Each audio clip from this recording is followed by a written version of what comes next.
Oke, selamat datang kembali di channel Pusat Update RPP, channel yang berisi tentang berbagai video dunia pendidikan. Kali ini saya akan membagikan soal ulangan harian atau penilaian harian dan jawabannya kelas 4 tema 8 subtema 1 bagian 1. Nah, sebelumnya silahkan subscribe dulu channel ini biar channel ini bisa berkembang dan juga nantinya bisa memberikan banyak manfaat untuk dunia pendidikan khususnya. Mari kita lanjut saja ke soal yang pertama.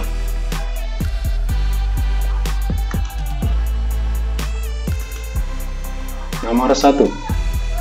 Ini, tarikan atau dorongan yang dapat mempengaruhi keadaan suatu benda disebut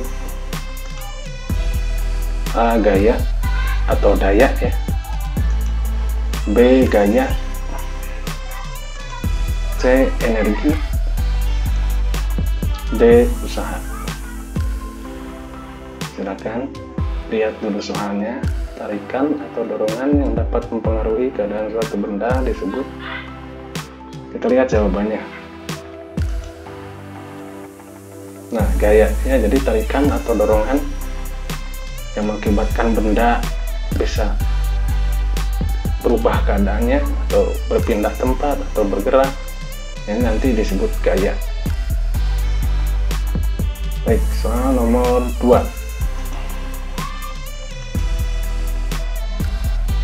Nah, ini ada sebuah gambar, ada 2 orang anak, satu laki-laki, satu perempuan. Kita lihat soalnya. Nah, kegiatan pada gambar merupakan penggunaan gaya berupa A. Tarikan, B. Dorongan, C. Gerakan, D. Usaha. Nah, coba kita lihat anak laki-lakinya dan anak perempuannya posisinya. Kita lihat jawabannya. Nah, ini dorongannya. Jadi sedang memberikan gaya berupa dorongan karena coba lihat gerakan laki-lakinya sedang mendorong si anak perempuan. Baik, soal selanjutnya nomor 3. Nah, ini perpindahan kedudukan suatu benda terhadap benda lainnya akibat dikenai gaya disebut A. Energi, B. Usaha,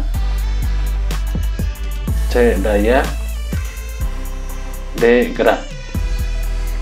Nah, ini ya, coba lihat. Baik, mari kita lihat jawabannya. Nah, jawabannya adalah gerak. Jadi perpindahan kedudukan suatu benda akibat pengaruh dari gaya itu disebut gerak. Jadi beda, gaya dengan gerak itu berbeda. Untuk selanjutnya nomor 4.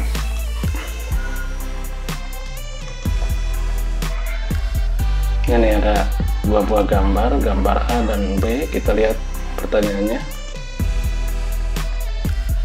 Pernyataan yang tepat berdasarkan kedua gambar di samping adalah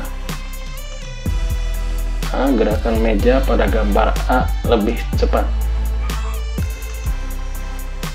B. Gerakan meja pada gambar A dan B sama lambat, C. Gerakan meja pada gambar B lebih cepat, D. Gerakan meja pada gambar 1 dan 2 sama cepat. Baik, mari kita lihat jawabannya.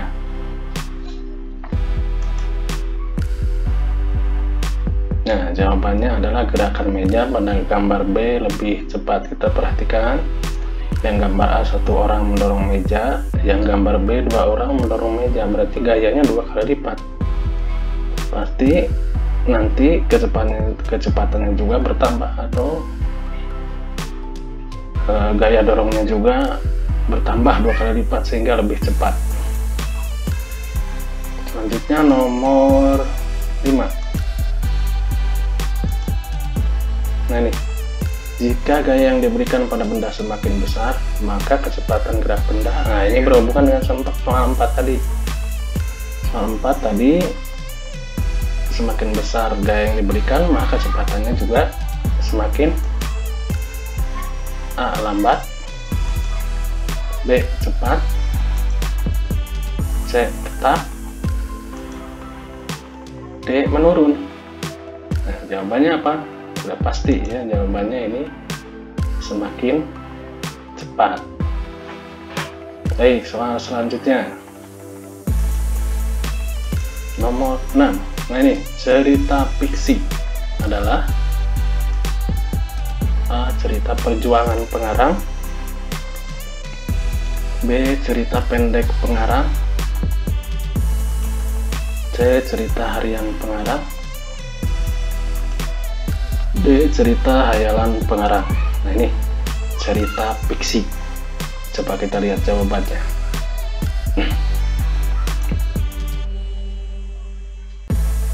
Nah, cerita hayalan pengarang. Jadi fiksi itu ada fiksi, ada non fiksi. Kalau fiksi hayalan, kalau non fiksi bukan hayalan, gitu ya, atau kisah nyata. Baik, selanjutnya nomor 7. Nah ini, di bawah ini adalah jenis-jenis cerita fiksi. Jadi jenis-jenis dari cerita fiksi itu sendiri apa saja? A. cerita rakyat dan laporan, B. laporan dan novel, C. novel dan cerita rakyat, D. cerpen dan laporan. Nah ini, di antara keempat pilihan ini mana yang termasuk jenis-jenis cerita fiksi? Kita lihat jawabannya.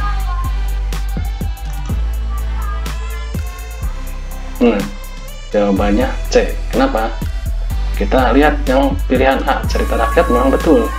Nah ini laporannya yang bukan. Kalau laporan itu biasanya setelah kita melakukan kegiatan lalu membuat laporan. Nah itu laporan tentunya bukan cerita hayalan, tapi cerita yang berdasarkan kenyataan yang kita lakukan. Jadi tentunya jadi pilihan A salah, pilihan B juga salah. Nih ada novel, sebetulnya masuk juga cerita fiksi ya, cuman ada laporannya.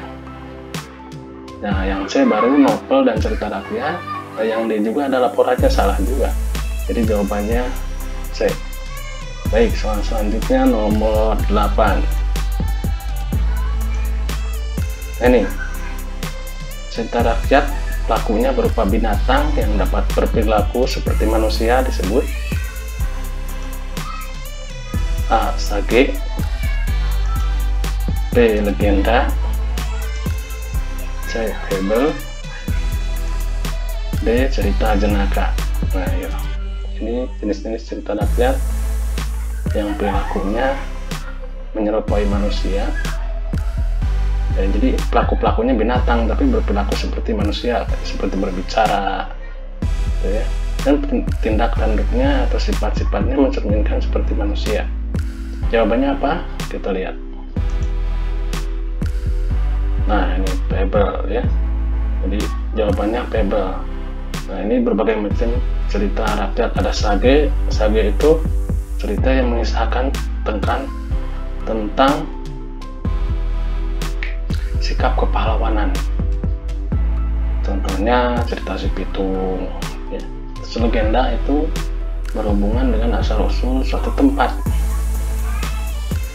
Jadi yang mengisahkan tentang terjadinya suatu tempat itu disebut legenda. Nah kalau cerita jenaka itu cerita yang isinya lucu, seperti Pak Banjir dan banyak lagi contohnya. Baik, selanjutnya nomor 9. Nah ini, asal mula Bukit Satu termasuk cerita rakyat. Jenis A. sage, B. legenda, C. fable, D. mite. Nah ini tadi sudah dijelaskan.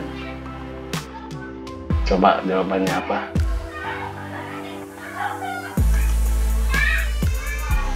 Nah Jawabannya legenda. Jadi asal mula Bukit Satu, kan Bukit Satu itu suatu tempat, jadi asal mula suatu tempat, nah itu namanya legenda. Baik, kita lanjut ke soal nomor 10. Ini tokoh yang memiliki sifat baik. Nah, A. Antagonis, B. Tokoh utama, C. Tokoh pembantu, D. Protagonis. Nah, silakan, apa jawabannya? A, B, C, atau D? Lihat jawabannya ya. Nah, jawabannya protagonis. Jadi karakter sifat dalam pelaku dalam cerita itu sebetulnya ada dua jenis. Ada sifat baik, ada sifat jahat. Nah, sifat baik disebut protagonis, sifat yang jahatnya disebut antagonis. Nah, tokoh utama itu pelaku yang sering diceritakan atau yang menjadi peran sentral dalam sebuah cerita.